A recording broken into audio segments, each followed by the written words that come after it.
मास India live में आपका स्वागत है।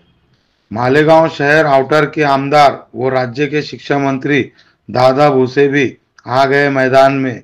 मासूम बच्ची के साथ दरिंदगी की सभी हदें पार करने वाले दरिंदे विजय खैरनार को फांसी की सजा फास्ट ट्रैक कोर्ट के जरिए जल्द से जल्द दी जाए और एमसीआर मांगने वाले डीवाईएसपी बाविस्कर को त्वरित कार्रवाई करूं निलंबित किया जाए।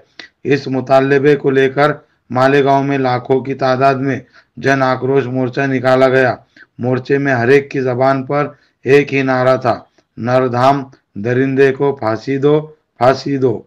मास इंडिया लाइव भी महाराष्ट्र राज्य सरकार से इस मामले में विनती करता है कि इस केस को गंभीरता से विचार विमर्श करके आरोपी हत्यारे को फांसी के फंदे तक पहुंचाने और मासूम के घर वालों को न्याय दिलाने का काम करे।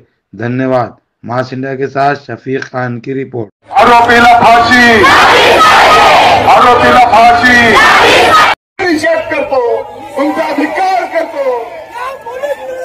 एकीकडे माननीय मुख्यमंत्री महोदय, माननीय उपमुख्यमंत्री महोदय, संपूर्ण महाराष्ट्राची जनता त्या आरोपीला फाशीची शिक्षा झाली पाहिजे म्हणून आपण पाठपुरावा करतो आहोत। आणि दुसरीकडे आपले डीवायएसपी त्या आरोपीला पाठीशी घालण्याचं काम करतात।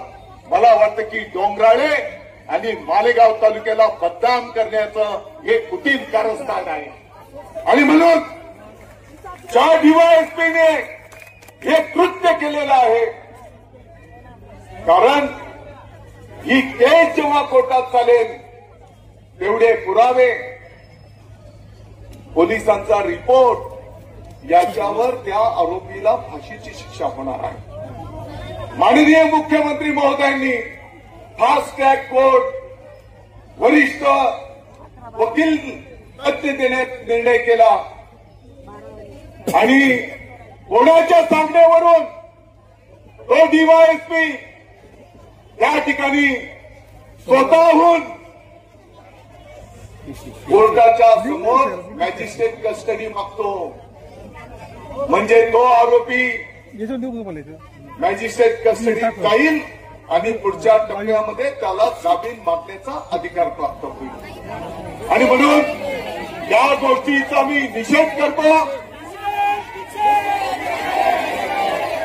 मालेगावचे आपले सर्व वकील महोदय कोर्टामध्ये उपस्थित झाले। मी स्वतः ऍडिशनल एसपी संधू साहेबांशी संपर्क केला, त्यांना मी सांगितलं की अशा प्रकारचं चुकीचं काम त्या डीवायएसपीच्या माध्यमातून होत आहे आणि यामुळे आणखी संतापामध्ये संपूर्ण महाराष्ट्रामध्ये लाट त्या ठिकाणी निर्माण होईल आणि मग तो एनसीआरचा रिपोर्ट त्या ठिकाणी बदलला गेला आणि त्या ठिकाणी पोलीस कोठडी मागितली गेली। मी सर्व वकील महोदयांचा आभार व्यक्त करतो, माननीय न्यायदेवतेचा आभार व्यक्त करतो की त्यांनी 8 दिवस त्या धर्मदमाला पोलीस कोठडी दिलेली आहे।